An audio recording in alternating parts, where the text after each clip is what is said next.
বোরখা কোথায়? বোরখা কোথায়? তোমাকে আবারও সাবধান করে দিচ্ছি, ভুলেও যেন বাইরে কেউ না বোঝে যে তুমি বেঁচে আছো, অন্তত বিয়ের আগে পর্যন্ত।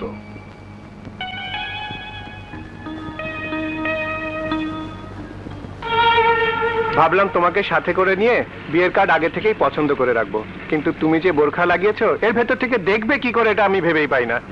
আচ্ছা, তুমি পর্দা করা শুরু করলে কবে থেকে? তুমি যাওয়ার পর থেকে।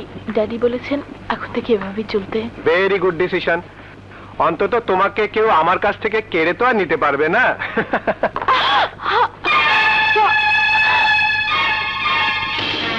জুই, তুমি? না না, আমি জুই না। মিথ্যে কথা বলছো কেন জুই? উনি জুই। আপনি চেনেন নাকি জুইকে? এত বড় ধোকা! ছি ছি। জুই, তুমি আর তোমার বাবা পারলে এত বড় নাটক করতে? ছি। দেখুন মিস, আপনি এসব কি বলছেন? আর কিসের নাটক?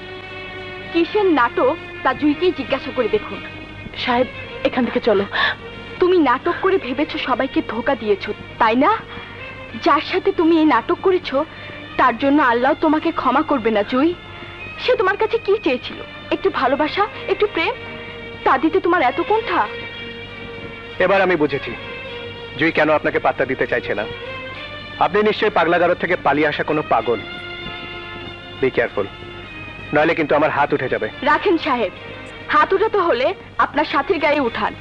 নিজের মৃত্যুর নাটক করে যে মানুষের চোখে ধোকা দিতে, আর অন্যদিকে জুয়ের মৃত্যু হয়েছে ভেবে নিজের চোখ অন্ধ করে দিয়েছে শুভ, যাতে আর কোনো মেয়ের দিকে তার তাকাতে না হয়। নিজের চোখ অন্ধ করে দিয়েছে শুভ? খবরদার, ওই শুভর নাম আমাদের সামনে উচ্চারণ করবেন না। আপনি আপনার কাজে যান। যাবো আমি ঠিকই, কিন্তু জুই, তোমাকে না বলে পারছি না। নারী হয়ে নারী জাতির তুমি প্রচন্ড অবমাননা করছো। ছি ছি জুই, ছি।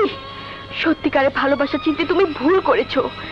এই ভুলে প্রায়শ্চিত্ত তোমাকে করতেই হবে। দেখুন, আপনি সাবধানে কথা বলবেন। আমাকে সাবধান করার আগে নিজে সাবধান হন, নয়তো সব হারিয়াকে পথে বসে কাঁদতে হবে।